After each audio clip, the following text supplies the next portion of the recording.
मैया तामुलपुरनि जिल्लानि सिङाव थानाय तेतिलिगुरि माइनाव आरो श्री श्री लक्की थानसालिनि नब्लाङाव सोनाब तामुलपुर प्राइमारि इउपिपिएलनि बानजायनायाव सोनाब तामुलपुर खालाकुसि ओनसोलनि मेलेमजिबिफोरखौ लानानै मोनसे सावरायलायनाय हाबाफारि बानजायनाय जायो। बिटिआरनि गाहाय मावफुं सोद्रोमा प्रमद बर' आरो तामुलपुर विधानसभा बियाबनि एमएलए जलेन दैमारिनि नुजाथिनायाव खुंजानाय गासै खालाकुसि ओनसोलनि फारफ्रोमबो बिथिङाव जौगानायनि सायाव सावरायनाय जायो।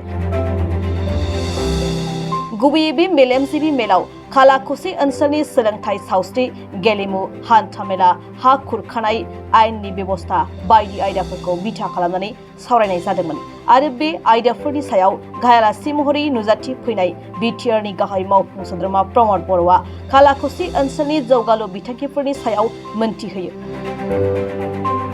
मख'जाथावदि खालाकुसि ओनसोलनि श्री श्री लक्की आरो माइनाव थानसालियाव दावबायारिफोरनि थिलि बानायनो थाखाय 1 कौटि रां फोसावनाय 50 लाख रांनि बिजाब बाख्रि लुनाय तामुलपुर गग्रा सकनि थांलाय फैलाय बिटिआरआव गोग्लैनाय 7 किल'मिटार लामाखौ लुफुंना होनाय 2.5 लाख रांनि स्टेडियाम लुफुंना होनायनि थाखाय फोसावो।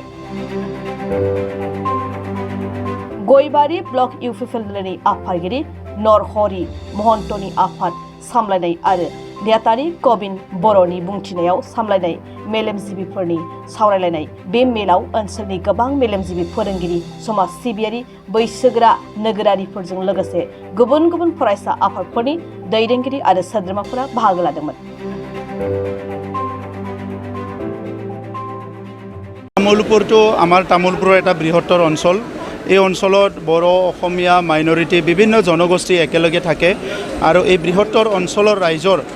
কিছুমান অভাৱ অভিযোগ আৰু সমস্যা আছে। এই সমস্যাখিনি মই মুকলিকৈ আলোচনা কৰিবলৈ আৰু ৰাইজৰ পৰা শুনিবলৈ আহিছোঁ আৰু যিখিনি সমস্যা তেখেতসকলে আজি কৈছে এইখিনি সমাধান কৰিব পৰা সমস্যা আৰু অলৰেডি সমাধান হৈয়ে আছে। গতিকে যিখিনি ইনফ্ৰাষ্ট্ৰাকচাৰৰ কথা কৈছে